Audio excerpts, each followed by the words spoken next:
Uma boa noite a todos.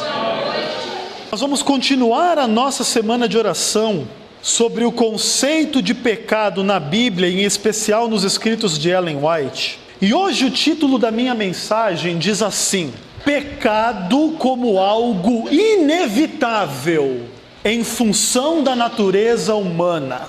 Então vamos abrir a Bíblia em Mateus capítulo 18, versos 1 a 9. E assim com a Bíblia aberta, então vamos orar para que Deus fale ao nosso coração nesta noite. Senhor Deus eterno e querido, fala ao nosso coração de forma poderosa, por favor, Pai. Transforma a nossa vida e nos salva, nós te pedimos em nome de Jesus. Amém. Então Mateus capítulo 18, a história é muito famosa e a Bíblia diz assim: naquela hora aproximaram-se de Jesus os discípulos, perguntando: quem é porventura o maior no reino dos céus? E Jesus, chamando uma criança, colocou-a no meio deles e disse: em verdade eu vos digo que se não vos converterdes e não vos tornardes como crianças, de modo algum entrareis no reino de Deus. Portanto, aquele que se humilhar como esta criança é o maior no reino dos céus. E quem receber uma criança tal como essa, a mim me recebe. Qualquer, porém, que fizer tropeçar a um destes pequeninos que creem em mim, melhor lhe fora que se pendurasse ao pescoço uma grande pedra de moinho e fosse afogado na profundeza do mar. Ai do mundo por causa do escândalo, porque é inevitável que venham escândalos, mas ai do homem pelo qual vem o escândalo. Porque se a tua mão ou o teu pé te faz tropeçar, corta-o e lança-o fora de ti. Melhor é entrar na vida manco ou aleijado, do que tendo as duas mãos ou os dois pés, serem lançados no fogo. Se um dos teus olhos te faz tropeçar, arranca-o e lança-o fora de ti. Melhor é entrar na vida com um só olho, do que ter os dois e ser lançado no inferno. Queridos, Mateus capítulo 18 coloca diante dos adultos o exemplo das crianças. E essa é uma atitude muito interessante. As crianças, elas são seres especiais, maravilhosos, lindos, que nos inspiram com a sua simplicidade e felicidade em meio a qualquer situação. É muito interessante você ver, às vezes, assim, em lugares muito pobres, com muitas dificuldades, você vê um monte de criançada gritando, pulando, saindo correndo, feliz, brincando pela rua. Claro que nem sempre essa imagem é a imagem das crianças o tempo todo. Criança também reclama, também briga, também é chata, também é egoísta e também é pecadora. É o que a Bíblia diz, todos os seres humanos são pecadores. Porém, ainda assim, as crianças nos alegram e são grandes exemplos para nós. E em que elas são exemplo para nós? Criança é um ser que confia, criança é um ser alegre, criança é um ser simples, e criança é um ser sincero e honesto. E nesse sentido, a criança é um grande exemplo para cada um de nós. Jesus vai falar nesse texto que o maior no reino dos céus é como uma criança, justamente por causa dessas próprias características. Entretanto, alguns pensam que as crianças merecem ir para o céu. Mas eu discordo dessa afirmação. Eu não acho que nenhuma criança merece ir para o céu.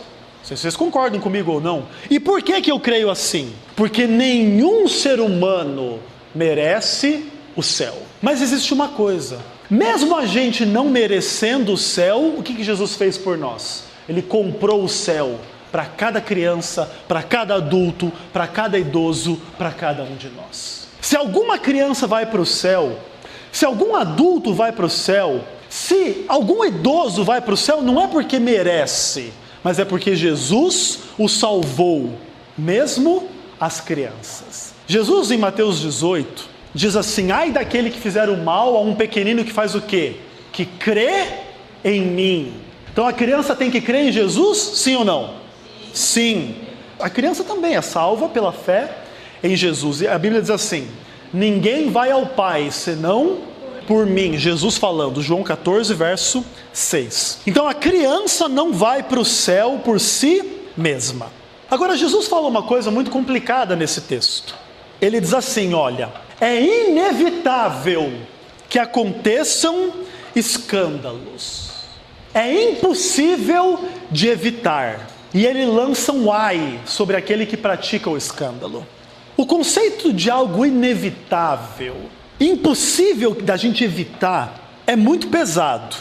Mas Jesus não evita esse conceito quando ele fala do mal que habita no mundo. É inevitável que aconteçam coisas ruins neste mundo. Jesus, nesse contexto, ele não diz que é inevitável que cada ser humano ou que todos os seres humanos façam coisas ruins às crianças. Não é isso que Jesus está falando. Jesus está dizendo que é inevitável que algumas pessoas fizessem mal às crianças no nosso mundo. E por quê? Porque a criança é um ser fraco, não consegue se defender sozinha. É verdade ou não é? Se uma babá decidir espancar uma criança, quem pode evitar? É inevitável. Mas isso é pesado, não é? Não é algo que mexe com a gente? Só que o que eu vim falar aqui hoje é pior do que isso. Pecado como algo inevitável por causa da natureza humana. Deixa eu ler um texto de Ellen White para vocês. Ellen White escreve assim: Jesus ama seus filhos, mesmo quando eles erram. Qualquer atitude injusta para com eles é anotada nos livros, como se fosse feita contra Jesus Cristo. Jesus é perfeito, a justiça de Cristo lhes é imputada, e ele dirá: tirem as vestes sujas e coloquem trajes novos. Jesus compensa as nossas deficiências inevitáveis.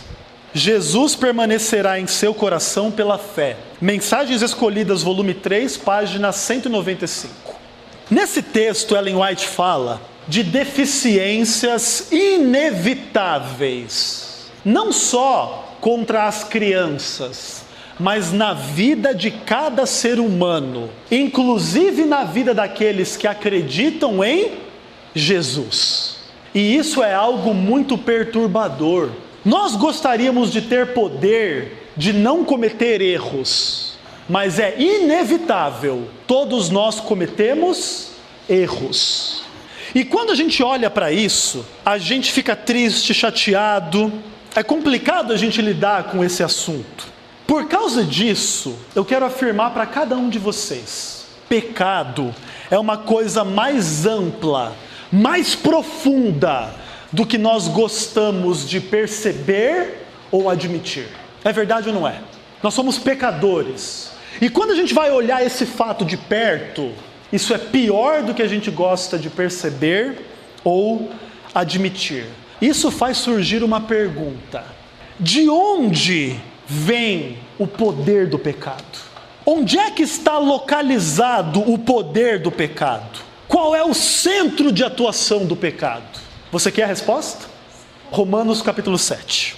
Abre a sua Bíblia na carta de Paulo aos Romanos, no capítulo 7, verso 18 até o verso 21. E olha só o que Paulo, inspirado por Deus, nos escreve.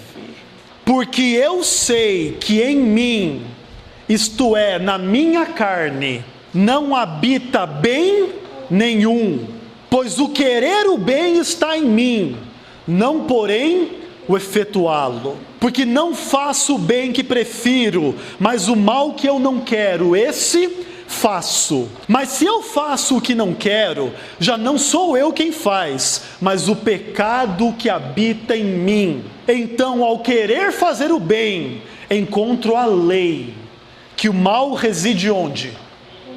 Em mim, comigo. Esse texto de Paulo é um texto radical. O pecado habita em mim, no meu ser, não somente no que eu quero ou no que eu faço.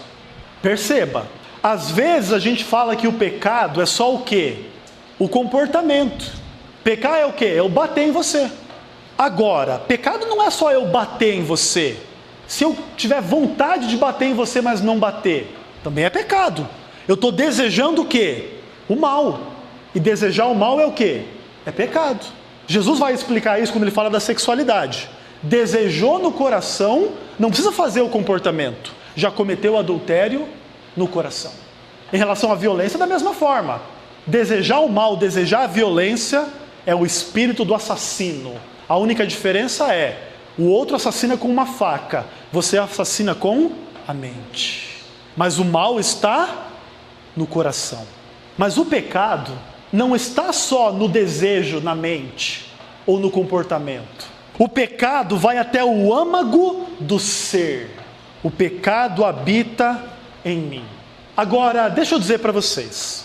Romanos capítulo 7, que a gente acabou de ler, é um texto tão forte que existem entre os cristãos aqueles que nós chamamos de perfeccionistas. E eles tentam eliminar Romanos 7 do horizonte das nossas preocupações teológicas.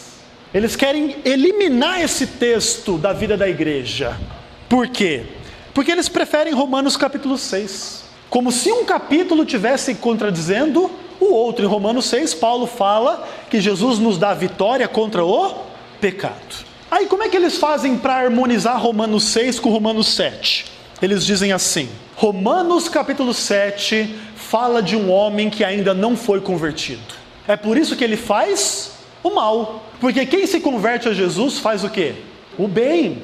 Então Romanos 7 é um homem que ainda não se converteu, na ideia dos perfeccionistas. Porém, Ellen White discorda deles. Claramente, Ellen White escreveu assim: a cada passo em nossa experiência cristã, nosso arrependimento se aprofundará. Saberemos que a nossa suficiência está em Cristo unicamente, e faremos nossa própria a confissão do apóstolo: eu sei que em mim, isto é, na minha carne, não habita bem algum, bem nenhum. Romanos 7, verso 18. Ellen White escreveu isso em Atos dos Apóstolos, página 561. Então olha só o que ela diz. Ela fala da nossa experiência cristã. Nós somos cristãos, correto? Então, em tese, segundo os perfeccionistas, nós somos convertidos. Nós não podemos fazer o quê? O mal. Nós só podemos fazer o quê? O bem. Só que Ellen White fala assim: na nossa experiência cristã, nós temos que admitir o que Paulo admitia em Romanos 7. E ela chama Paulo de apóstolo. E ela diz: nós devemos fazer nossa a palavra dele. Na minha carne não tem bem nenhum. Romanos capítulo 7, então, não está falando de alguém que não se converteu, mas está falando do grande apóstolo Paulo, que era salvo e instrumento de salvação. Agora surge a pergunta, né? Por que é que Paulo, querendo fazer o bem, não conseguia fazer o bem e fazia o mal? E será que você se identifica com essa luta? Você gostaria de amar todo mundo, mas se pega falhando em amor. Você gostaria de viver uma vida perfeita, mas você vive uma vida o quê? Imperfeita. Você se identifica com Paulo? Olha só, a gente precisa entender que o pecado é de alguma forma uma coisa que se relaciona com a nossa natureza, não só com o nosso comportamento. E essa ideia, ela é muito complicada e muito atacada. É complicado a gente lidar com isso aqui. Dentro da igreja adventista, o questionamento mais difícil a respeito desse assunto se refere à humanidade de Jesus Cristo. Sabe por quê? Porque Ellen White escreveu assim: Jesus tomou sobre sua natureza sem pecado a nossa natureza pecaminosa. Medicina e Salvação, página 181. Ele pegou a natureza sem pecado dele e fez o quê? Aceitou ou tomou a nossa natureza pecaminosa. Ela escreve assim: ele tomou sobre si a nossa natureza. E como é que é a nossa natureza? Pecaminosa. Para conhecê-lo, página 125. Essas e muitas outras citações de Ellen White são usadas dentro da igreja adventista por grupos perfeccionistas para defender um conceito. E que conceito é esse? Jesus teve uma natureza pecaminosa, mas não pecou. Qual que é a conclusão que eles defendem? Nós temos natureza pecaminosa, mas nós podemos não pecar. igual Jesus fez, nós podemos fazer. Interessante essa ideia. Não sei se você concorda com ela. Essa ideia, ela é muito simples. Mas eu pergunto, será que ela é verdade? Caísse um raio na minha cabeça aqui hoje e você tivesse que responder essa pergunta. Você acha que esse conceito é verdade ou é mentira? E eu vou responder para vocês. Essa lógica perfeccionista e pós-lapsariana é absolutamente incorreta. Ela é uma mentira. E, Ezequiel, por que você fala assim com tanta veemência e com tanta convicção? Por causa de uma coisa. Nós não podemos atribuir os textos que falam da humanidade de Jesus para falar da nossa humanidade. E nem textos que falam da nossa humanidade para falar da humanidade de Jesus. Vou explicar para vocês. E eu vou dar 2 exemplos dos escritos de Ellen White que vão liquidar essa discussão. Olha só o que Ellen White escreve. Sinais dos Tempos, 29 de maio de 1901. Jesus devia tomar a natureza, mas não a pecaminosidade do homem. Jesus foi ser humano, sim ou não? Sim. Mas ele foi um ser humano pecaminoso? Não. Percebe que tem uma diferença? Jesus tomou a natureza humana, mas não a pecaminosidade do homem. Tem uma questão interessante a respeito disso. Sabe por quê? Porque Ellen White, no livro Atos dos Apóstolos, na mesma página 561, ela diz assim, que os maiores homens de Deus, João, Paulo, Tiago, os cristãos poderosos que fizeram milagres, não pretenderam ser sem pecado. E ela escreve assim, confessaram a pecaminosidade da sua natureza. Olha que interessante. Jesus tomou sobre si a natureza, mas não tomou a pecaminosidade. Porém, os cristãos encontram pecaminosidade aonde? Na sua natureza. Isso significa uma coisa. Jesus não tinha natureza 100% idêntica a nós. Ele era humano, mas não era 100% igual a nós. Isso é muito interessante.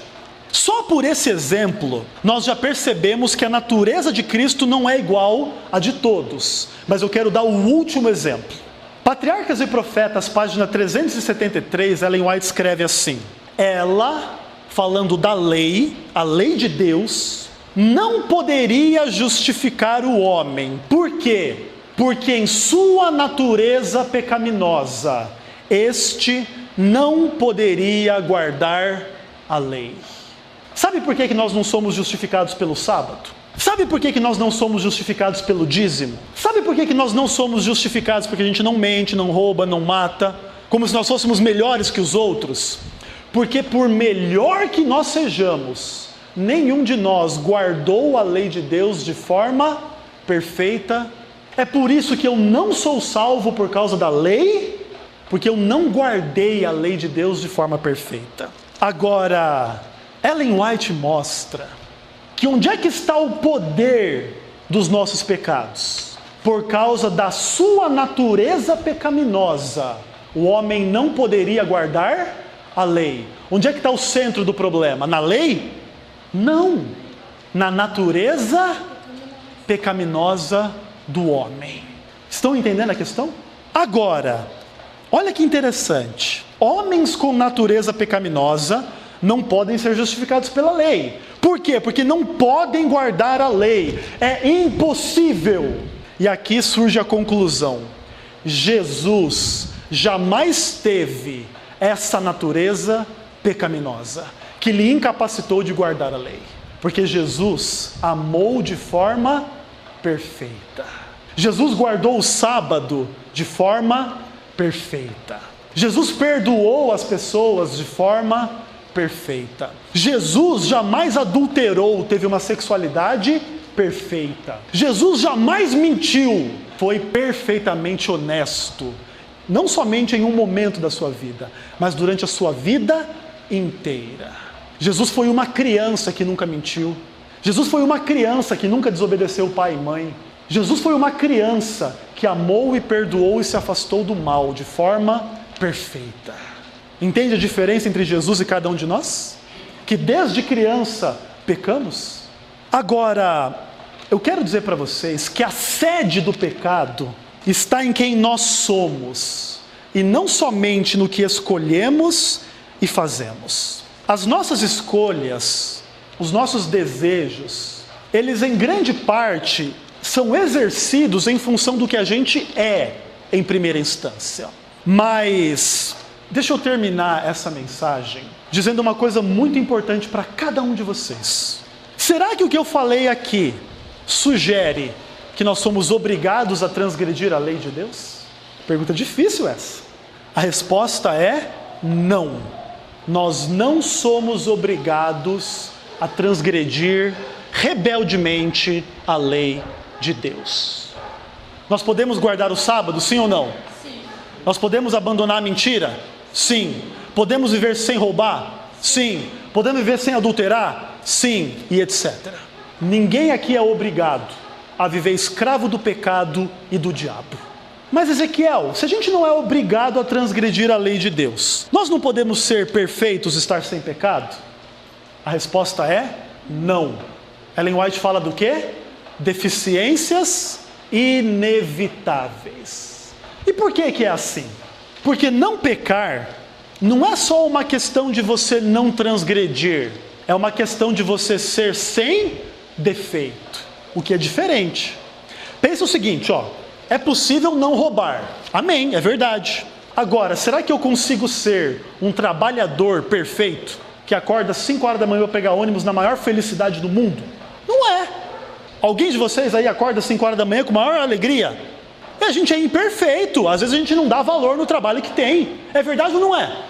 É verdade. Agora vamos pensar que você seja diferente. Você é um trabalhador perfeito. Ok, passou esse. É possível a gente ser um marido ou uma esposa sem nenhum defeito? Sim ou não? Não é, a gente não consegue. Em algum momento do nosso relacionamento com o marido ou com a mulher, a gente vai falar uma coisa que não devia falar. Vai ou não vai? Infelizmente. É porque a gente quer pecar? Não. É porque a gente não consegue viver absolutamente de forma perfeita. E essa é a realidade da vida de cada um de nós. É por isso, irmãos, que a mensagem dessa igreja diz uma coisa muito importante para você. Você deve guardar a lei de Deus. Mas tem mais uma outra coisa que essa igreja diz. Não confie em você mesmo para a salvação. Confie somente em quem? Em Deus, em Jesus Cristo. Porque a gente não consegue se salvar. A gente não consegue nos salvar a nós mesmos. Porque nós somos o quê? Pecadores, imperfeitos. Dá para entender esse assunto? Ou não dá? É difícil. Você percebe que quando a gente começa o assunto fica meio confuso? Mas natureza pecaminosa, mas não sei o que, inevitável, mas eu consigo, eu não consigo. A princípio é meio complicado, eu concordo.